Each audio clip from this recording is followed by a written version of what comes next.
What did the Lord Jesus say about Satan? He said he is the father of all lies, and he is the killer of mankind from the very beginning, in the very beginning of humanity in the Garden of Eden. He killed the human race as it all began. He is the father of all lies and the killer of mankind from the very beginning.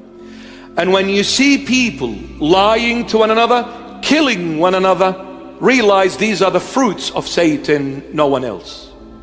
Satan. Very simple, straightforward.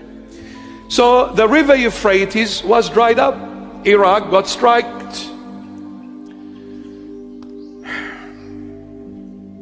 If I tell you 40,000 children used to die in Iraq every single year out of hunger and starvation, did the mainstream media say anything about this? Never.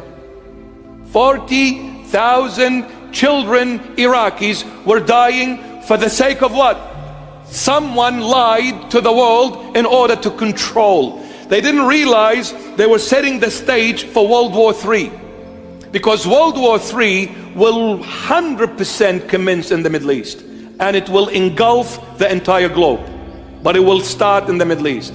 The beginning to World War III was Iraq being struck, i.e. the river Euphrates drying up.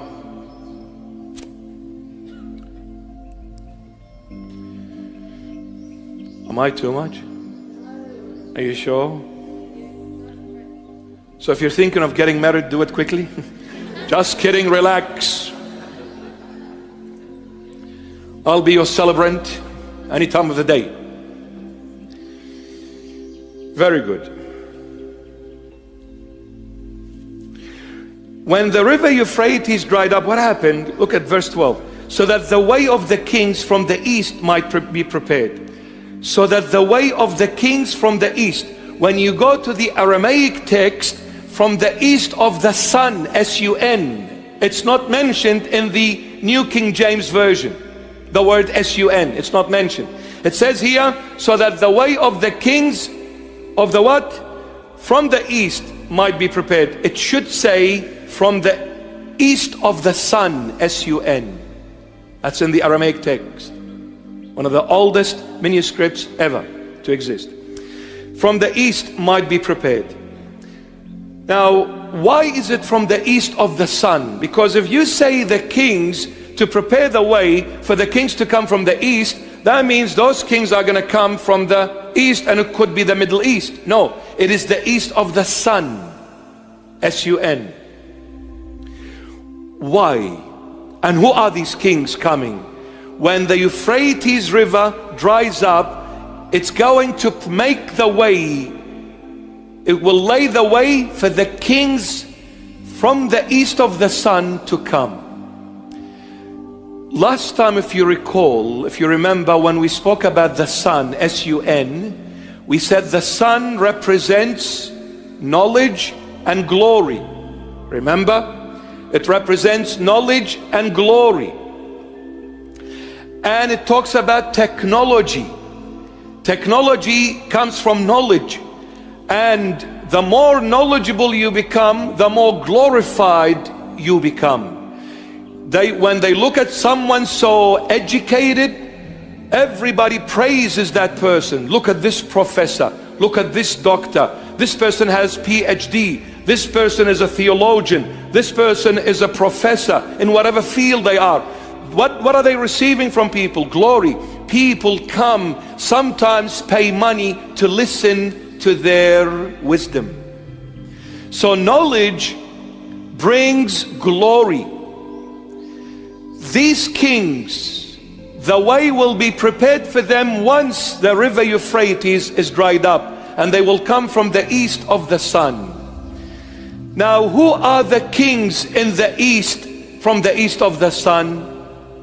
Well, let's go to those who are in the United Nations of the Security Council members. If you're not sure about this, in the Security Council in the United Nations, there are 15 members in that Security Council.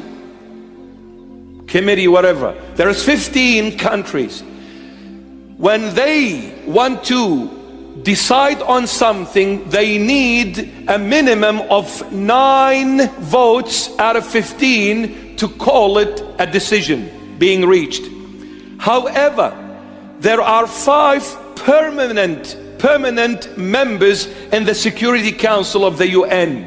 These 5 permanent members, if one only says no and uses their veto, no decision can ever be reached. Even if 14 say yes, if 1 out of the 5 permanent members adhere to their veto, they will override any decision. Who are the 5 permanent members in the Security Council of the UN? United States, Great Britain, France, China, Russia. United States, Great Britain, France, China, Russia. Out of these 5 names that I called out, who are the kings from the east of the sun? China, Russia. These are Eastern kings. America, Great Britain, Western kings. France, swinging. And might end up with Russia and China in the end. Let me tell you this fact. The only country out of the entire Western world, the only country out of the entire Western world that will never betray America is Great Britain. They will never walk away from America. They will never go against America. The only loyal country that will always be with America is Great Britain. Why? Because Great Britain made America. It's their produce. And we spoke about this in very depth in Revelation 13. Recall Revelation 13. So the kings of the east will come when the river Euphrates is dried up. Well, out of these 5 countries who have power from the east, definitely China and Russia. Did you know both of these countries have solid bases in the Middle East right now as we speak? Did you know this? Russia, the biggest naval fleet is in Syria. China has already got massive contracts happening with Iraq. They have taken one of the ports, one of the most strategic port that links the trade line with so many countries of the world. China took it in exchange of rebuilding Iraq's infrastructure. And they said to Iraqi government, you have no jurisdiction to this port as to what we take in and out of that port. You have no jurisdiction.